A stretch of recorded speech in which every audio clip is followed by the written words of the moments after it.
Hey everyone, Jamie Phillips here. Now, before we begin this episode, I just want to say thank you for your continued support.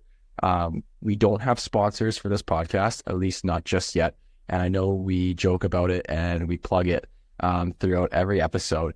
But if you do want to help support myself and support this podcast, please consider subscribing to my Patreon. It's patreon.com/Jamie Phillips. There'll be a link in the description. There's over 500 training videos, game breakdowns, lessons, in-depth analysis. It's basically all the goalie content I've ever made. And if you like the things that I put on social media, they're just longer, more extended, more detailed breakdowns of everything. And it does help directly support this podcast and keep it going, and also helps provide free educational goalie content to everyone out there. So thank you very much and enjoy the episode. What a save! Mercy, what a stop! My goodness, what a save! What a save! What a glove save there! What a stop! Looked like a sure goal. You talk about an A-plus save and maybe the save of the night. Welcome to the Goalie Science Podcast, the podcast where we try to bridge the gap between goaltending science and peak performance. I'm your host, Dr. Jamie Phillips, a physical therapist and goalie performance specialist. I'm joined as always by Dr. Ben Cernick. Whether you're at home, at the rink, or in the car, grab a cup of your favorite beverage and let's drop the puck on this week's episode. Jamie, I thought we would start this episode by doing something different.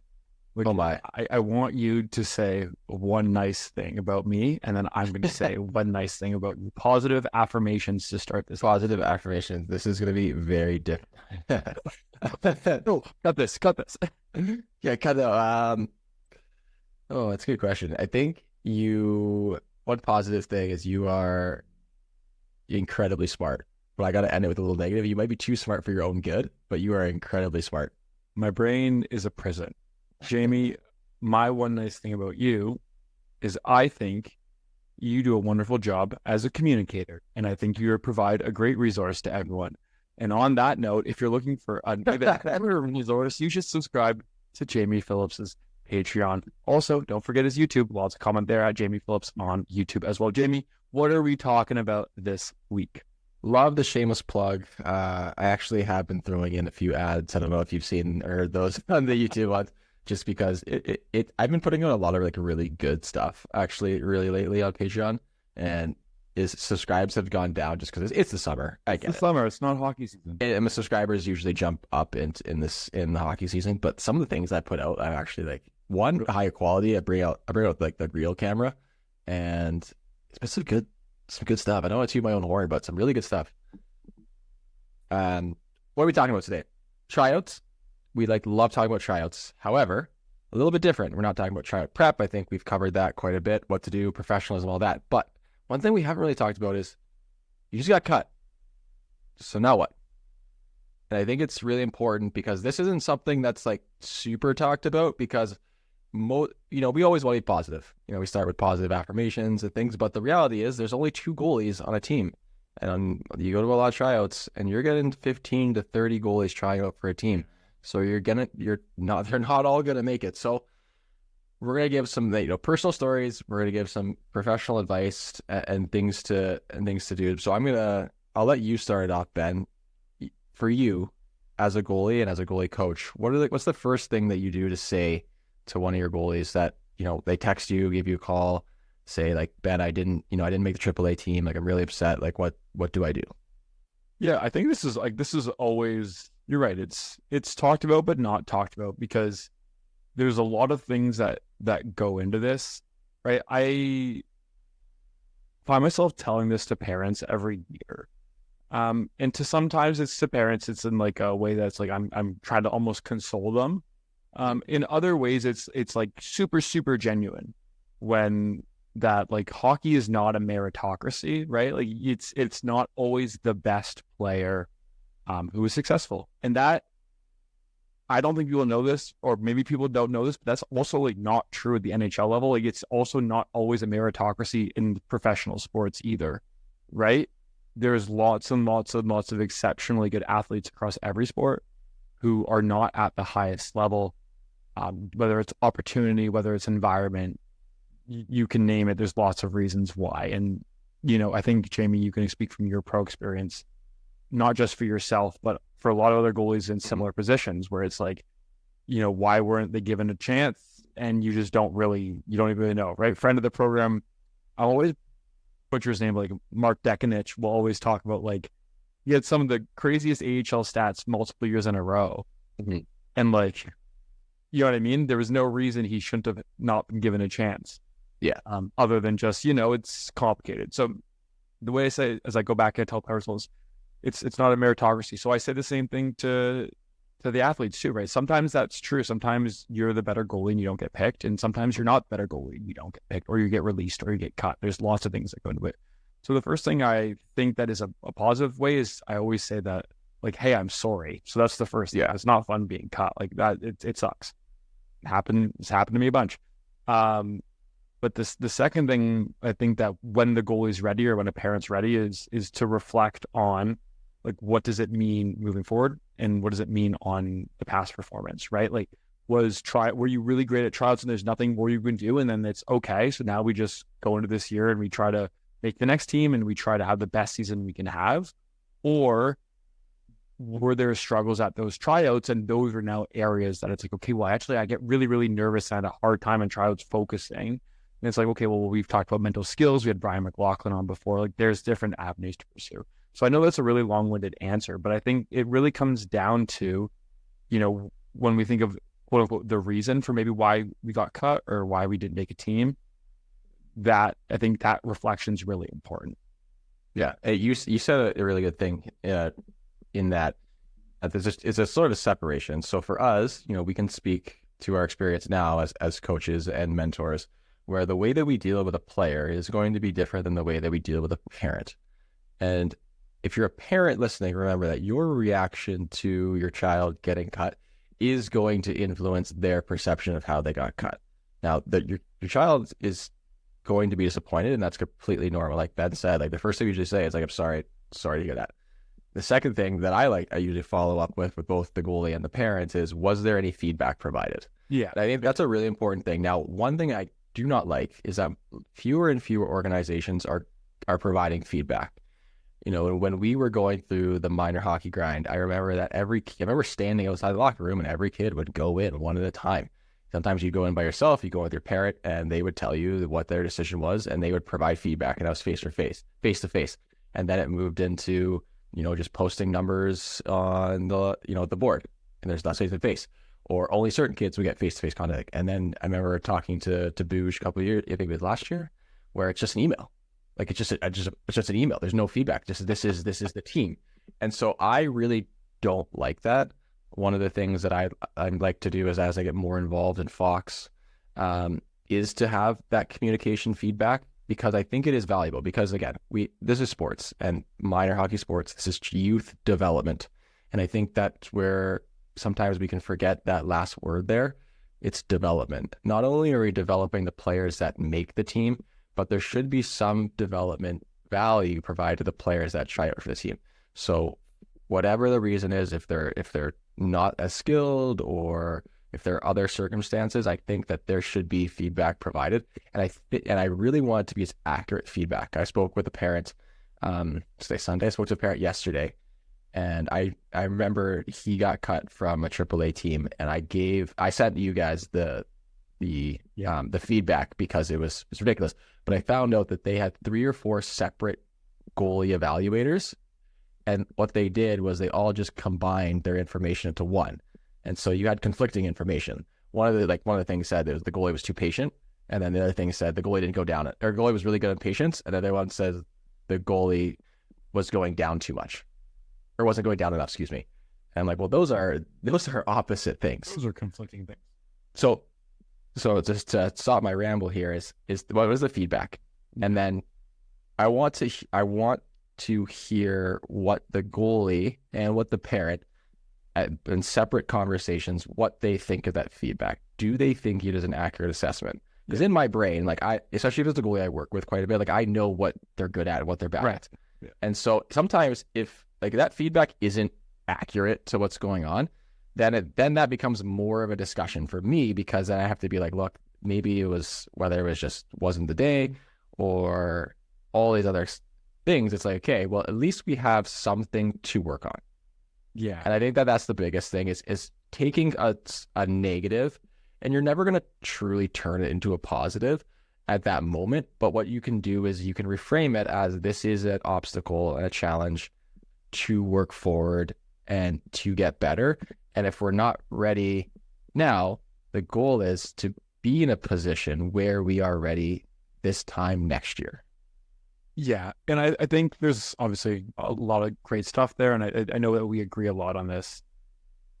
But I do want to I'm going to go back to something, which is I've found that, like you said, there's inconsistent feedback being provided. So whether or not even feedback happens, my biggest concern is, and again, I know it's complicated and I know sports and life is messy, but it's when the feedback is so generic and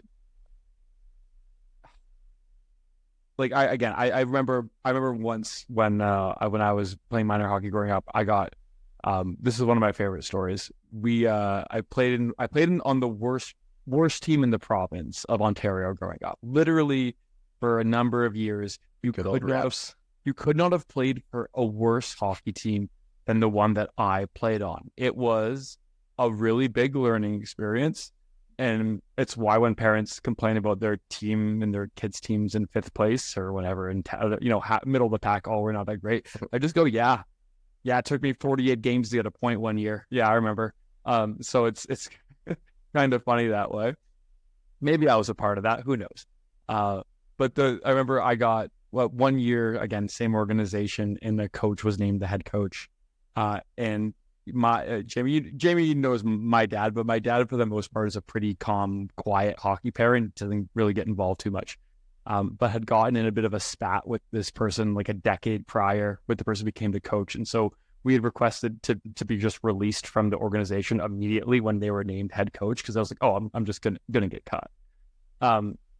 Anyways, they kept me the entire time until the very last tryout, and then cut me at the last tryout, which in Ontario in that organization at the time was like 4 sets of cuts that I could have been released at.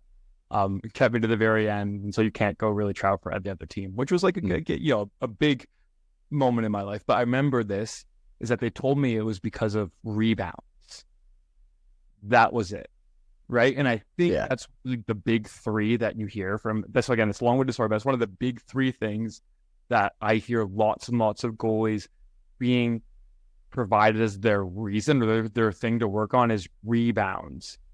And if you're a goalie person, goalie coach, goalie yourself, parent goalie, you know that someone says that rebounds are a problem, there's about 14 follow-up questions after that, right? Is it responding to rebounds? Is it giving up bad rebounds? Is it how you're playing rebounds? What about rebounds? A lot of the time I think coaches mean that you give up rebounds, which I think is really funny because yes, goalies do that. That's part of the game. It's actually something that players are taught to do, is to shoot for a rebound. Like these are things, don't get me wrong. If a puck hits a goalie in the glove and they drop it every time, leading to a rebound, I think that's bad. If a goalie gets hit in the chest and they drop the puck in front of them every time, leading to a rebound, I think it's bad. But I think if you're giving up rebounds on 2-on-1s and things, that's just hockey, right? So I say again, all this, like you and I are just going back and forth ranting at this point.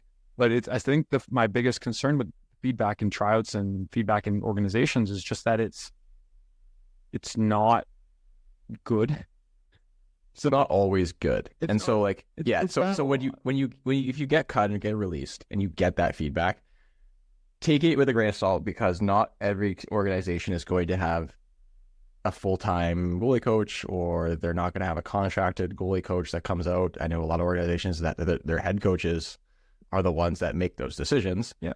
And by talking to a lot of head coaches, they admittedly don't know anything about goalies, which is a weird thing where they'd be like, I don't know anything about goalies, but also I'm picking the goalies. And that's just the life all the time. And so understand that like sometimes there might not be a rhyme or reason, or the feedback that you get might not be accurate. However, if you were released, and let's just say politics aside, there probably is a difference, a difference between you and the goalie who made that, whether that is a hard and fast skill, skating, puck stopping ability, your performance that day or that weekend. Size, like I said, size is a real thing. Size is a factor. People are going to judge that. Or your look as a goalie. Do you pass the eye test? We've talked about the eye test quite a bit, and that is a really, really important thing. And actually, but this podcast will be released by the time that I do this. But one of my hot takes for, I think, Tuesday, today we're recording this on Sunday, is that a lot of coaches, goalie coaches, scouts, and head coaches will judge a goalie based on their equipment. And there are certain brands of equipment that if you wear it, it is perceived negatively. And that's an open fact. It's a hot take, but it's an open fact. But I'm not saying go and buy different gear, but I'm just saying that there are a lot of reasons that can add up into someone's decision.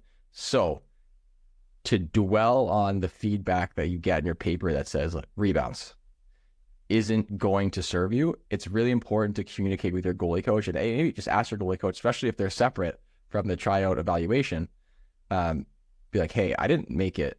Like, what do I need to improve upon? And then their responsibility, our responsibility as coaches, is to provide you honest feedback to that and be like, hey, I saw the talent pool. I skate with other 2012s or whatever. Mm-hmm. You're not at that level yet, but that's okay. You're 12. We need to get you to that level by the time you're 15, 16.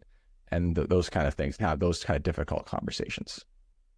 Yeah, the eye test, like the eye test thing, and it always just feels performative. I agree. Like we have a goalie we work with who is a fantastic goalie, like Division I college athlete, and again, like I would say had a slower recruitment process because of the eye test.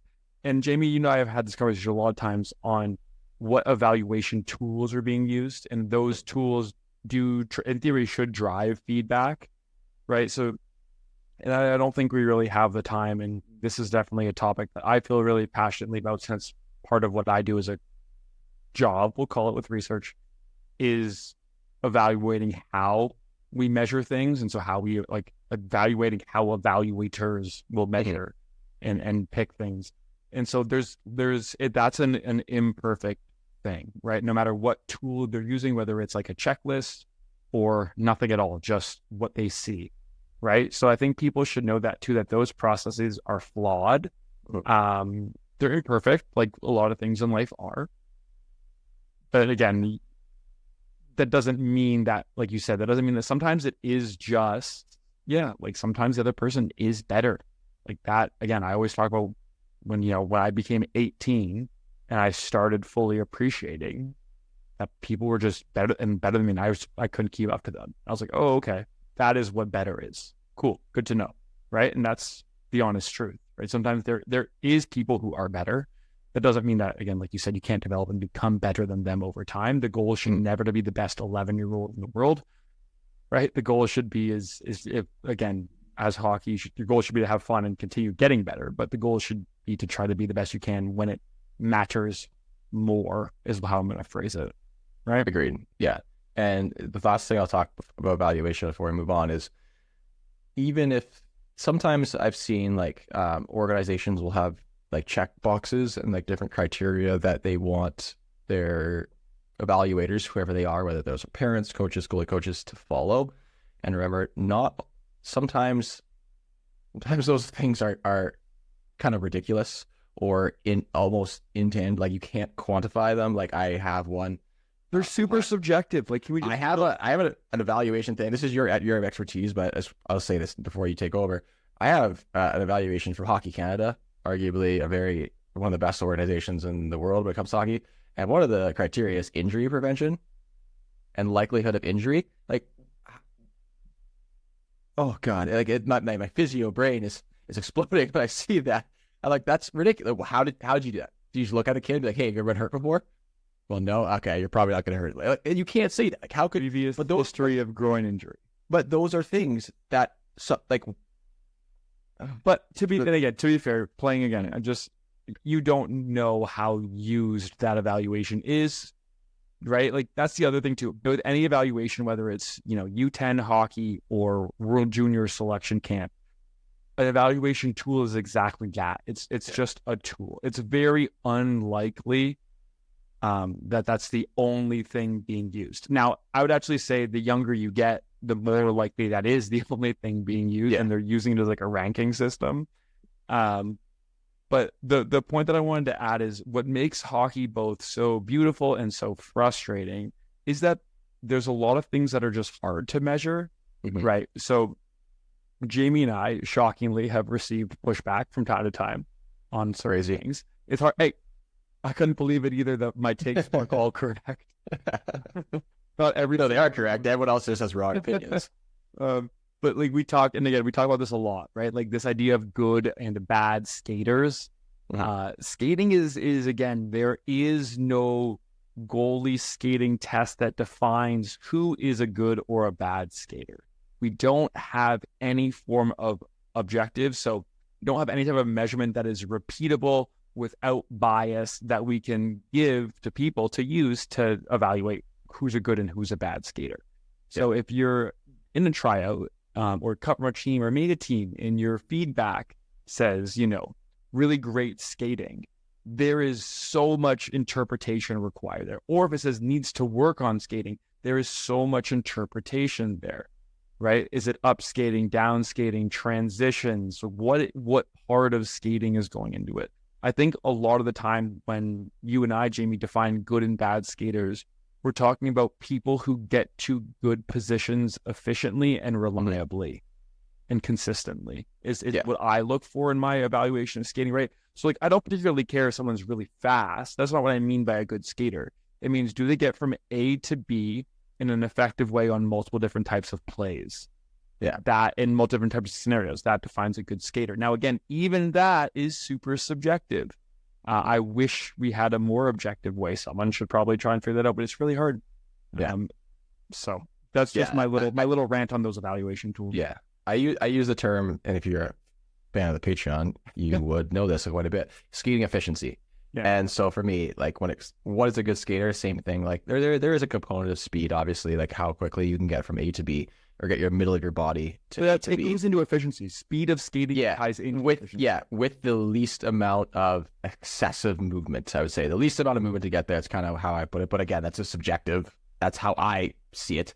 It's hard to predict it. But so you have a goalie. They just got cut. They just got released. So now what? I would say that I have now when it comes to the parents and conversations, usually the next thing is, do I go to a different center? And the question is it depends. There's a lot of things that depend on what. It depends on what is their goalie situation. Just hopping from center to center, hoping to make a team isn't great. I think leading into tryouts, it's important that if you are not a surefire for your home organization or whatever organization, I know different locations have different rules, but if you have a center that you have to report to because you're part of that jurisdiction, if you're not a shoo-in, I do think it's good to just look around the other centers and just see what is their goalie situation. Are their goalies moved on? Are they going to have openings? Call the coaches, get some sort of feedback. That's the first thing. The second is like going to be that time and investment, both the financial and time investment. Whereas, is it worth it to you and your family to drive your 11-year-old 2.5 hours one way to play AAA that year? Or is it worth it to pay an extra, I don't know, maybe the roll-up fee of the team down the road is $50,000 or something crazy. Is it worth it to do that at this age for your child? Or is it worth it to stay and maybe play like a AA or a single A or a lower level, or the next lower level ideally, and even if that team's weak, but focus on a developmental year? Because remember, everyone in hockey, things change very quickly. And also people always talk and always look.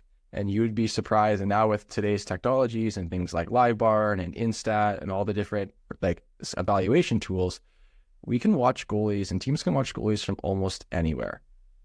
And if you were having a good season in Thunder Bay AA and someone sees that, you'd be surprised how many opportunities you'll get just because someone once saw you at this one tournament, you played very well, it opened up doors, and all of a sudden it turns into, wow, I can't believe this guy's playing AA. And then all of a sudden next year they're on a AAA organization because they had a good 2 games at a tournament. And so you have to put, like, there's so many variables that come into play. So the next step for me in evaluating is what is the next team where I'm going to have the most opportunity to develop and get better to play at the highest level possible next year. If that's your goal. If that's your goal. I would say for most people, it typically is. I'd say, like, if your goal is to have fun, then you're probably not listening to this podcast and taking it super seriously in terms of, like, you just be like, oh, I got cut. Well, I'm just going to play here. Yeah, but no. And again, I think so. Let me again, I agree with everything you said. I think you need to examine all those things. It's just like, and again, Jamie, I'm not a parent of a 14-year-old. That's all. And so I can't tell you when it is appropriate to have that conversation with your child. Whether it's at 14 or 16 or 19, when you're talking about shipping your child to Topeka, Kansas, when they live in, Manitoba, and it's like, well, we're going to go try this league at 19. Good luck, first time leaving home, right? Like, I don't know what it's like to have those conversations as a parent, so I can't talk about it. But I do think it's really relevant. Like, development, you need to like the game, right? Yes. Like, again, you can like different parts of the game, right? So something that I think is really important is you can love the competitive nature of hockey, but not love every part of hockey and still want to push yourself into that.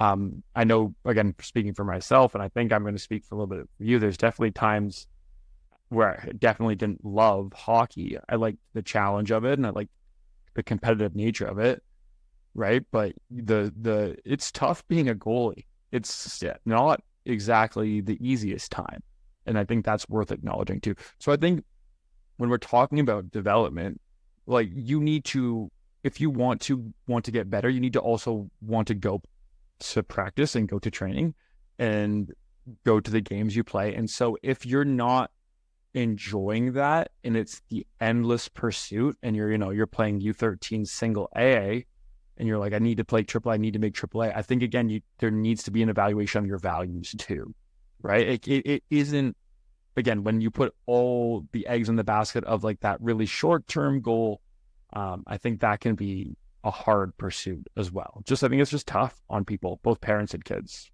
more so kids, but I think parents are also obviously involved in that process. I think it's the same thing at junior level. I think it's the same thing at college level, right? Where if you can get yourself bogged down with, not making that team, and I just need to make this team and then I'll be fine. And then, what I mean? It's not always that simple. So I know I don't want to disagree with you too much. I mean, that would be antithetical to what we've been doing on this podcast for 2 years, which is just agreeing with each other back and forth. Just stroking our own egos. No, I think it needs, some part of it needs to be fun. And of course. Like, some in fun, again, doesn't mean like in the game laughing, smiling, oh, I'm having such a great time. I did not have fun in games playing competitive hockey. I was not there thinking about how much fun I was having. I know people who did, right? Yeah. But fun for me was winning and being a part of the game my team won based on my actions. That competitive nature was fun for me. And so when the buzzer hit 0, that's fun. But I don't know. I don't think maybe a 12-year-old playing AA should have that same mentality. I think it might probably need to be different. So. Yeah, and it depends. Every person's going to be different. Some are going to be a little more, focused and goal orientated, and some are. Or did you say orientated? What did I say? Oriented, goal oriented. Oriented. Oh, sorry. You're adding a couple letters there, pal. That was like when I found out that you have to nip it in the bud and not in the butt. That's a gardening term. Yeah. That's Wait till you hear about all the other terms that we have cut off sentences to. I am not a gardener. But again, and then when it comes to moving different organizations, location's important. Like if you're in Toronto in the GTA, there's basically 10 AAA teams every kilometer. Yeah. Versus, here on the west of Michigan, other than Fox, the next closest AAA team is going to be either on the east side of Detroit or in Chicago. And so you're looking at a 2.5-hour drive, one way. So there's a lot of things that play into it. I just think the most important part is, like, again, for a kid, is understand that this is a disappointing thing, and I get it, especially if you're ultra competitive and it's something you really want. So going through that like grieving process is going to be normal, and it's completely okay. Like we understand, we as coaches and goalies that have been cut many times, we know what you're going through, and it's our job as goalies to support you and to help you. And if you feel like, and communication's important, like if you're really having a bad time and it's been 2 months since you've been released and you're still not over it, it's okay to talk to us about that, because we'll try to point you in the right direction, whether that's working with a mental skills coach or sitting down one-on-one and talking about what are your values, what are your goals, like what, why is this affecting you so much? But for what we see for the best athletes that go through adversity, that get cut, they're able to reframe this negative, and they're able to learn from it and continue to push forward regardless of the circumstances. So that means they have to play a year at AA or play a year at single A, and ultimately their goal is to play AAA or to play junior. They get it, they accept it, they go through that grieving process, they're frustrated, they're upset, they're angry, they're in denial, grief, all that stuff. But after 2 weeks, 3 weeks, whenever they're ready, that stuff, they move past it and they get back to work. They understand this is the situation I'm in. Okay, I'm not on the greatest team, or I'm not the team I want to be on, but I'm going to be darn good on this team, and I'm going to show up next year, and I'm not going to give them a reason to release me. Or you can have the attitude that I had, when the Hamilton Bulldogs cut me year after year. I'm going to go to a different organization, and I'm going to be so much better, and I'm going to beat these guys every single time we play them. And it's okay to have that competitive fire. Yeah. And if that's the way you are as a goalie, use that. Let light a fire under your butt. Go to work, put in the effort, have a goal, and because that should be the goal. The goal, it's every time there should be a goal. And so in the hockey journey, it's you're playing single A or AA, and your next goal is the next step. So the next goal for you is to play AAA. Okay, so that's the long-term goal. Let's start setting short-term goals between now and then for us to achieve that. And then once you get to AAA, let's stay there and then play junior. And then it's all goals along the way. But you need to continue that motivation, that fire. And that's something that comes from inside of you, that intrinsic motivation, where intrinsic is inside of you, extrinsic is from external things, where you need to find that. And our role as coaches is to help foster and develop that. Yeah. And again, like I said, I'm going to endlessly give plugs to my friend Brian McLaughlin, who came on. And what you're describing there, Jamie, is really nicely what he said on the podcast a few episodes ago about your values-based approach, right? Like you should want to go in with this set of principles and values about yourself as a goalie that's going to help you get the most out of every training session, every game, whatever that looks like, right? And I think if there is one overall piece of like, okay, so you don't make the team that you're trying for. When you get cut, you get released, and you're going to a different team. Whether that's a worse team at the same level, whether that's a team at a lower level. The one thing in 2024 that will help you in the long term is being a better goalie at your team's practice. Because I can guarantee you that most goalies in minor hockey, most goalies in junior hockey are not good at maximizing their time in practice. I was guilty of that. Oh, I was bad. Playing. Yeah, because we also, again, I was bad till I got to college, because it became no better. I got punished for being bad by not play. Yeah, which is, again, like being bad in practice is got takes on that too. But again, I see so many bad habits being developed directly carrying over from behaviors in practice right into games, which we shouldn't be surprised about, right? It's not you practice how you play. That's to some degree, yes, to some degree, no. But I think there are certain situations that you don't get very much in games. So if you're only, trying your game behavior, well, you don't get that many 2-on-1s in games in the grand scheme of things. You do get a boatload of those in practice, though, and they're a great way to try and maximize your time. So I think if there's one thing you can do once you've, again, gone through the grieving stage, once you've decided on, okay, what my next step forward, what are my values for this season? Do I have some goals moving forward? I think the first thing to implementing any of that is, again, a little self-reflection and trying to get the most out of practice. And this is going to be a side rant, because I've been doing a lot of, we do some power skating and puck handling classes at the goalie school that I work with. So I really like them. I run them all the time. So I'm the one doing power skating and puck handling things. And the number one thing that I am always, I'm unsurprised by it, but disappointed by it, is why I ask goalies, hey, do you ever in practice with your team, do they ever dump the puck in and actually forecheck you? Jamie, what's the answer to that? The answer is almost equivocally no. Yeah, like I can't believe, like coaches, hey, all 16 of you listening, if you want your goalies to be better at puck handling, practice with them, like real practice. Yeah. Sorry, I know again. No, it's okay. That's the important thing. Actually, myself and Dave DeSander, who is one of the co-owners of Future Pro USA, him and I are the goalie guys here at Fox, and there was a coaches conference that we did, and that was one of our talking points was involve your goalies. You're doing a breakout or rush shield, just dump it in the goalies and forecheck them. Yeah. They happens in a game. You still have to do your breakout anyways. Now you just add the goalie in instead of making them just stand there and look around and chase butterflies. It's again, there's so many small behaviors where, and again, I don't think this is a coach's fault. I think this is a overall sport learning, lack of knowledge translation, is that players will not just do stuff if you tell them to do it. Mm-hmm. Like, it's not that simple.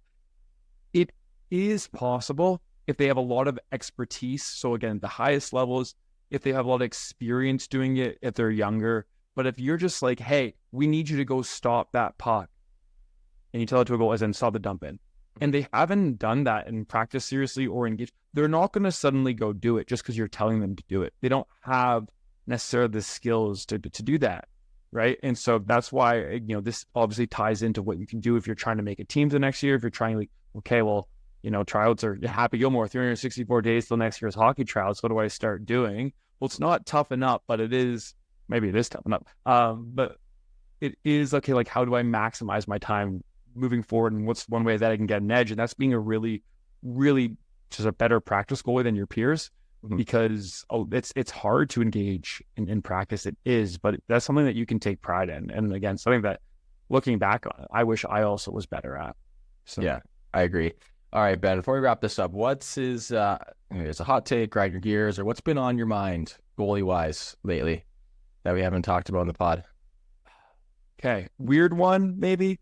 I think there's always a strange internet fight, but I think there's a strange internet fight in the goalie community between drills that are, you should only do drills that exactly mimic a game, compared to, well, you should do drills that, make you think about things differently and do different things. And then the stuff in between. And so my hot take is a very simple summary of what we know about motor learning research. So, like, how do we learn to do the actions that we do in sports? Which is that you need a combination of things that are specific to the sport that you're playing. So if you're a goalie, you need to practice 2-on-1s because you get 2-on-1s in a game. You should do that. But to get better at individual skills of things, you should not just do the games or not do the direct replication. If you only do the direct replication, you're missing out on a whole bunch of other skills that are required. Look, if playing games was the best way to learn, we would only play games, right? That's also, go check out the episode with Rob Gray. I think he says that line exactly in the podcast. And so my hot take is, I think that you, as a goalie coach, if you're providing content, and Jamie, I think you're pretty good at this. So another nice thing to say about you, is that your ego's huge today. Yeah, it's great. Is that, a little bit of responsibility in communicating purpose behind drills, and also understanding if that purpose makes any sense whatsoever. You should probably not do a drill where you're lying on the back trying to kick the puck out of the air and telling someone that this drill is working on your hand-foot coordination. Instead, you could just say, we wanted to have some fun, and this drill is kind of fun to wrap up a goalie session with, and that's fine. The purpose of a drill can be fun. The purpose of a drill can be to mimic a game. The purpose of a drill can be to work on our down skating, doing 360s around pucks because it's fun and it's silly, and it does work on shifting your body weight and controlling your edges, which are skills you need in a scramble. So I think that as a community, and this is true of every sporting community, we are fighting for no reason, but there's a lot of good and there's also a lot of bad. That was my take. And so you summarized it really well. Just understanding that sometimes we do things for fun. There might be a little bit of carryover, and it's okay. And not everything has to be hyper specific.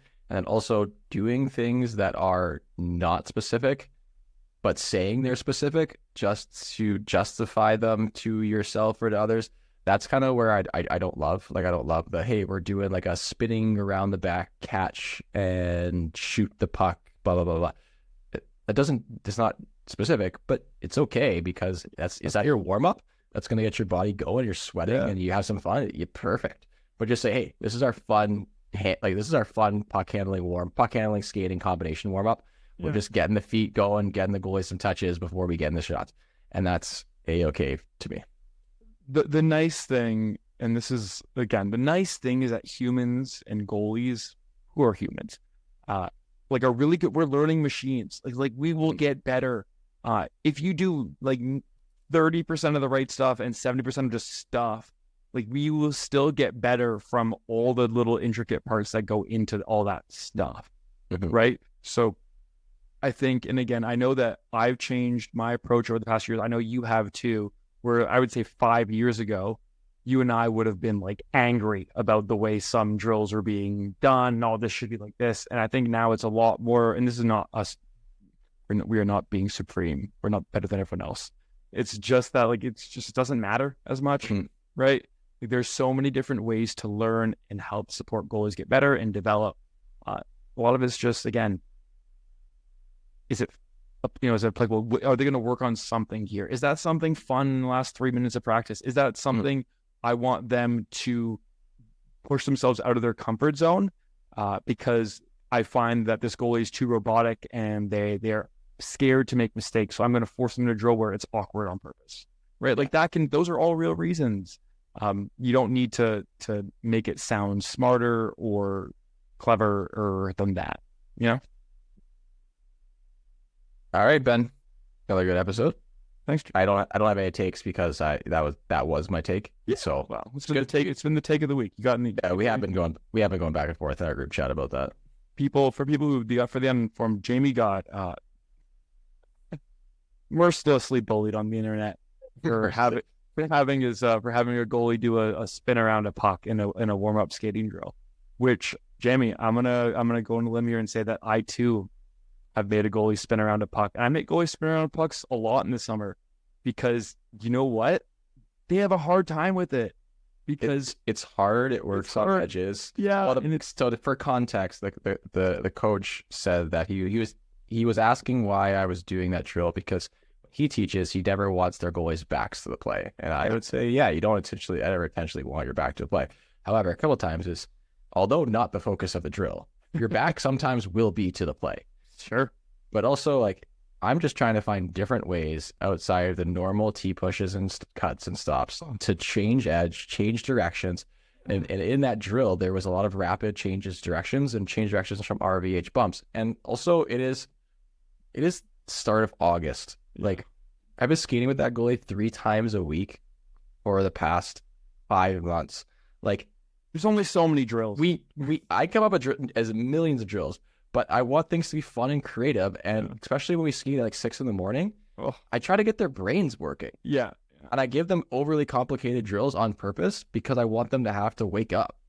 But like the thing is, Instagram is not, you don't see everything. Yeah. You do see it all on Patreon.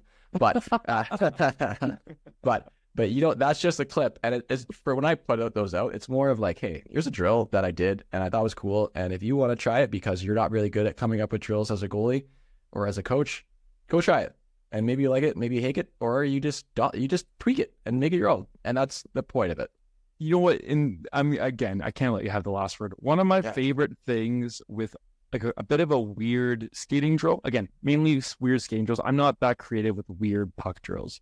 But skating drills, I can get a little forced voice to think. But I love the idea of forcing a goalie to think before the drill starts, to think before the rep begins about what they need to do, and then hopefully not have them thinking during the rep of the drill.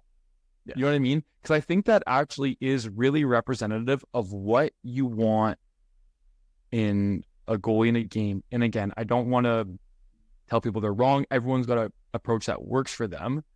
But I do think the approach where people tell goalies that, just relax, don't even think about it. Don't even think about the game. I think that's a little bit disingenuous to what you need to be doing. You should actively be thinking.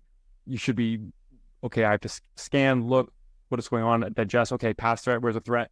That's not necessarily like a conscious stream of thought. But should be happening for goalies as they get older and as they get higher levels. And you watch any pro clip and there's a goalie scanning every 2 seconds because they've learned to scan. But I like that with these complicated drills. Okay, so it's a 3-second skating pattern. Before I start it, I'm going to visualize what I need to do. That's a skill. I'm not a visualization coach, but that's the thing they have to think about what they're going to do, and then they have to go implement it. And if they mess up, okay, try again. Yeah. Right? But it's just an extra piece of, hopefully they're not saying in their head, okay, I'm going to do this, and then this, and then this, and then this, because that can translate to, okay, my hands are out, my stick is down, I watch the puck, my head goes down, and sometimes we overcoach people. And then the pucks go past them. Yeah, because exactly. Like, well, I need to project my glove at this 3 angles so that it shows up large, right. And blah, blah, and then, yeah. Right, so which is what I communicate to my goalies when I have these more complicated drills. I say, okay, I want you to think about it before the rep starts. But once the rep starts, I want you to, again, the drill is designed to make you think about, like, in a logical sense to some degree, right? So, okay, think about, I'm going to do this, and then just go. And then let your preparation take over. And even if it's a 10-second preparation before the rep starts, still, that's what I want. I don't want you thinking, okay, now my leg comes up and I cut and then I go here, then around here, right? Or again, maybe it is quick. Okay, now this, right? Like, I don't know. Now I'm getting off in the weeds, but I just don't think it's that deep. It's not. It's really not that deep.